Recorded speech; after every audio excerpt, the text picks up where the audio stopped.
ونصلي على رسول الكريم أما بعد فأعوذ بالله من الشيطان الرجيم بسم الله الرحمن الرحيم قال الله تبارك وتعالى في القرآن المجيد والفرقان الحميد إنما يريد الله ليذهب عنكم الرجس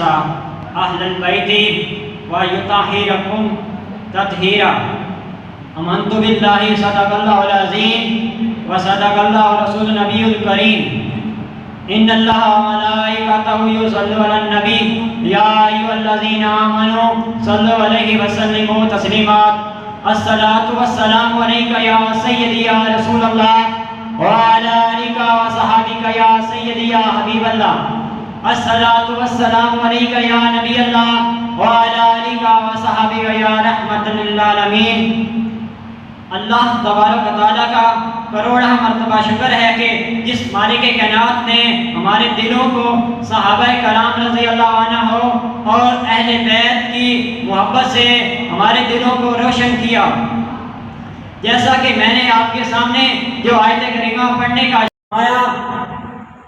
انما یرید اللہ لیذھب عنکم الرجس اہل البیت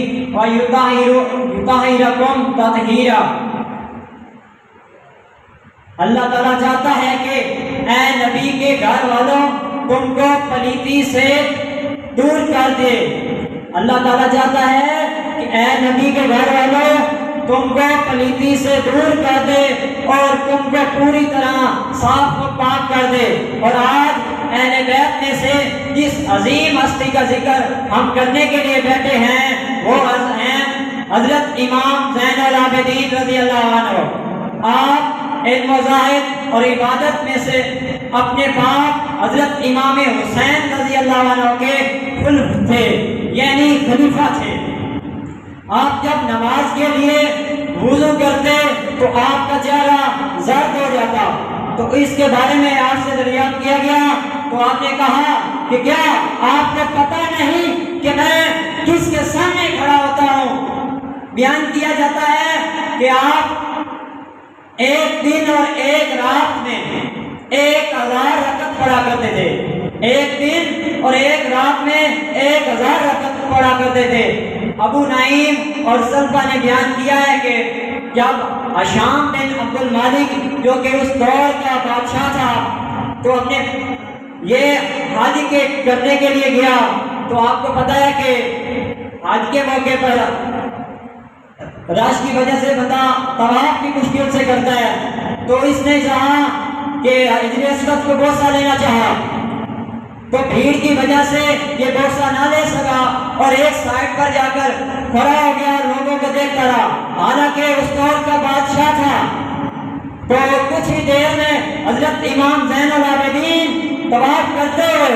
انہوں نے حجر اسود کو بوسہ لینا چاہا، تو جب انہوں نے حجر اسود کو بوسہ لینا چاہا تو لوگوں نے راستہ چھوڑ دیا اور راستے سے ہٹ گئے اور آپ آئے اور حجر اسود کو بوسہ لیا۔ تو جو ہشام بن عبد الملک کے ساتھ شامی تھے انہوں نے پوچھا کہ یہ کون شخص ہے جس کے آنے سے لوگ ہٹ گئے ہیں؟ تو ہشام اس نے کہا کہ اس ڈر کی وجہ سے اس نے نہ بتایا کہ کہیں لوگ یہ شامی جو ہے میرے ساتھ یہ حضرت امام زین العابدین کی طرف مائل ہو جائیں۔ تو اس نے کہا کہ مجھے نہیں پتا کہ یہ کون شخص ہے، تو یہ کون شخص ہے؟ تو اس وقت ادھر ایک مشہور شاعر ہے، اس نے کہا، اس نے ادھر جو اس کے ساتھ تھا ہشام بن عبد الملک کے ساتھ تھا، اس نے کہا یہ وہ شخص ہے جسے بطحائے بیت اللہ علیہ حرم سب جانتے ہیں، یہ تو زمین و آسمان جانتے ہیں، اور یہ ایک متقی پاک صاف اور بہترین آدمی کا بیٹا ہے۔ جب قریش نے اسے دیکھا تو ایک کہنے والے نے کہا کہ اس شخص کی خوبیوں پر خوبیاں ہی ختم ہو جاتی ہیں۔ تو جب یہ شخص یہ عزت کی اس چھوٹی کی طرف بڑھتا جا رہا ہے کہ جس کے اصول سے عرب و عجم عاجز ہیں، اور یہ ایک مشہور قصیدہ ہے جس میں یہ چند اشعار یہ بھی ہیں کہ جس کا ترجمہ ہے کہ اے شام اگر تو اسے نہیں جانتا تو میں بتا دیتا ہوں کہ یہ حضرت سید فاطمہ بطول کا جگر گوشہ ہے، جس کے نانا پر سلسلہ انبیاء کا اختتام ہوا ہے، میرا یہ قول اسے کوئی نقصان نہیں پہنچا سکتا، جس کے پہنچانے سے تو نے انکار کر دیا، اسے عرب و عجم پہچانتے ہیں۔ پھر اس نے کہا یہ اس گروہ کا فرد ہے، یہ حضرت امام زین العابدین یہ اس گروہ کا فرد ہے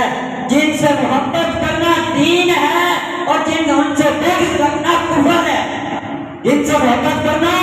دین ہے اور ان سے بغض رکھنا کفر ہے، اور ان کا قرب نجات اور حفاظت کا ذریعہ ہے۔ ان کی سخاوت انتہا تک کوئی سخی نہیں پہنچ سکتا، اور کوئی قوم خواہ کس قدر کریم ہو ان کا لگا بھی نہیں کھا سکتی۔ اور شام نے جب یہ قصیدہ سنا تو غضبناک ہو کر حضور کو اسنان مقام پر ایک اندھے کنویں میں بند کر دیا۔ تو جب امام زین العابدین کو پتا چلا تو امام زین العابدین نے حضور اس شاعر کی طرف 12,000 درہم بھیجے اور صاحب معذرت بھی کی، اگر ہمارے پاس زیادہ ہوتا تو ہم اور زیادہ دیتے۔ تو حضور نے جواب دیا میں نے آپ کی مدح صرف خدا تعالیٰ کی رضا مندی کے لیے کی ہے، نہ کہ کسی انعام کے لیے۔ تو حضرت امام زین العابدین نے فرمایا کہ ہم اہل بیت اگر کسی کو کوئی چیز انعام دیتے ہیں تو پھر واپس نہیں لیتے۔ پھر اس بزرگ نے وہ درہم قبول کر لیے۔ کیا بات ہے رضا اس چمنے ستانے اہل کرم کی، یہ زہرا ہے کلی جس میں اس حسین و حسن وما علینا البلاغ المبین۔ ماشاءاللہ بہت ہی آسان انداز میں بیان فرما رہے تھے۔ مقررین حضرات اپنے جو ٹائم کا وقت رہا کرتے ہیں